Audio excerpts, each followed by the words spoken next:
ಜೀವನ ಎಂಬ ಈ ಸುಂದರ ಪ್ರಯಾಣದಲ್ಲಿ ನಿಮ್ಮ ಸಂಗಾತಿ ಈ ಜೀವನ ಜಾತ್ರೆ. ಎಲ್ಲರಿಗೂ ನಮಸ್ಕಾರ. ಇವತ್ತು ಸುಲಭವಾದ ಒಂದು ಗೆಜ್ಜೆ ವಸ್ತ್ರವನ್ನ ಹೇಳಿಕೊಡ್ತಾ ಇದ್ದೀನಿ. ಹತ್ತಿಯ ಎಳೆಗಳನ್ನ ಉಪಯೋಗಿಸಿಕೊಂಡು ಮಾಡುವಂಥದ್ದು. ಬೇಕಾಗುವ ಸಾಮಗ್ರಿಗಳು: ಹತ್ತಿ ಎಳೆ, 4 ಸೆಂಟಿಮೀಟರ್ನ ರಟ್ಟಿನ ಪೀಸು, ಕತ್ರಿ, ನೂಲುಂಡೆ, ಸಂತತ್ತಗಳು. ಎಳೆ ಎಳ್ಕೊಳ್ಳೋದು ಹೇಗೆ ಅಂತ ನನ್ನ ಹಳೆ ವಿಡಿಯೋದಲ್ಲಿ ತೋರಿಸಿದ್ದೀನಿ. ಈಗ ನಾನು ರಟ್ಟಿನ ಪೀಸಿಗೆ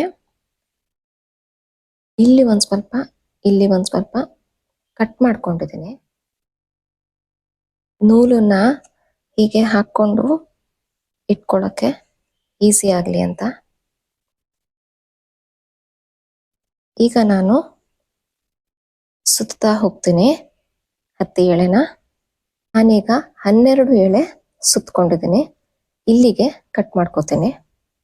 ನೂಲನ್ನ ಹೀಗೆ ತೆಕ್ಕೊಂಡು ರಟ್ಟಿನ ಪೀಸಿಂದ ಈ ಎಳೆಗಳನ್ನ ಹೊರಗಡೆ ತೆಕ್ಕೋಬೇಕು. ಇದನ್ನ ನಿಧಾನಕ್ಕೆ ಕಟ್ಕೋಬೇಕು. ಗಂಟು ಹಾಕೊಂಡಾಗಿದೆ. ಈಗ ಈ ದಾರನ ಕಟ್ ಮಾಡ್ತೀನಿ. ಈಗ ಹೂವು ಆಗಿದೆ.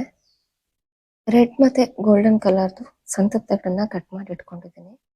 ಈಗ 2 ದಳನ ಹೀಗೆ ತೆಕ್ಕೊಂಡು ಮಧ್ಯದಲ್ಲಿ ಇಲ್ಲಿ ಕೆಳಗಡೆ ಇಲ್ಲಿ ನಾನು ರೆಡ್ ಕಲರ್ ಸಂತತ್ತಗಳಿಗೆ ಗಮ್ ಹಚ್ಚಿ ಇಲ್ಲಿ ಸುತ್ತಿದ್ದೀನಿ. ಅದೇ ದಳದಲ್ಲಿ ಇಲ್ಲಿ ಮೇಲ್ಗಡೆಗೆ ಮತ್ತೆ ಹಾಗೆ ಸಂತತ್ತಗಳಿಗೆ ಗಮ್ ಹಾಕೊಂಡು ಸುತ್ತೀನಿ. ಈ ದಳನ ಬಿಟ್ಟು ಇವೆರಡು ದಳಕ್ಕೆ ಇಲ್ಲಿ ನಾನು ಸಂತತ್ತಗಳು ಹಾಕ್ತೀನಿ.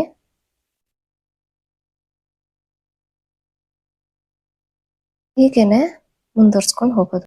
ಈಗ ಕೆಂಪು ಸಂತತ್ತಗಳು ಸುತ್ಕೊಂಡಾಗಿದೆ. ಹೀಗೆ ಇವೆರಡು ದಳಗಳನ್ನ ಸೇರಿಸಿ ಮಧ್ಯಭಾಗದಲ್ಲಿ ಈ ಸಂತತ್ತಗಳನ್ನ ಹಾಕ್ತಾ ಇದ್ದೀನಿ. 10 ಹೂವು ಈ ತರದ್ದು ಆಗಿದೆ.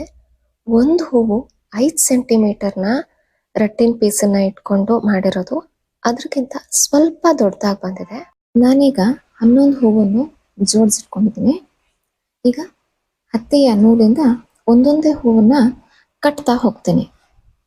ಸಂತತ್ತಗಳು ಯೂಸ್ ಮಾಡಿ ಬೇಕಾದ್ರೂ ನೀವು ಹೀಗೆ ಕಟ್ಕೋಬಹುದು. ನಾನು ಈ ಸರ್ತಿ ನೂಲಿಂದ ಕಟ್ಕೋತಾ ಇದ್ದೇನೆ. ಹೂವುಗಳನ್ನ ದಾರದಿಂದ ಜೋಡಿಸ್ಕೊಂಡಾಗಿದೆ. ಈಗ ನಾನು ಇದಕ್ಕೆ ಟಿಕ್ಲಿಗಳನ್ನ ಇಡ್ತೀನಿ. ಟಿಕ್ಲಿ ಇಡದೇ ಇದ್ರೂ ತೊಂದರೆ ಇಲ್ಲ, ಹಾಗೇನು ಇದು ಚಂದ ಕಾಣುತ್ತೆ. ರೆಡ್ ಮತ್ತೆ ಗೋಲ್ಡನ್ ಕಲರ್ದು ಟಿಕ್ಲಿ ತಗೊಂಡಿದ್ದೀನಿ. ಈಗ ಗಮ್ಮತ್ತಾಗಿಸಿ ಒಂದೊಂದೇ ಟಿಕ್ಲಿನ ಇಡ್ತಾ ಹೋಗ್ತೀನಿ. 11 ಎಳೆಯ ಗೆಜ್ಜೆ ವಸ್ತ್ರ ತಯಾರಾಗಿದೆ. ಧನ್ಯವಾದಗಳು. ಸಬ್ಸ್ಕ್ರೈಬ್ ಮಾಡಿ. ಇದು ಕೇವಲ ಚಾನಲ್ ಅಲ್ಲ, ಇದು ನಿಮ್ಮ ಜೀವನ ಜಾತ್ರೆ. ಸರ್ವೇ ಜನ ಸುಖಿನೋ ಭವಂತು.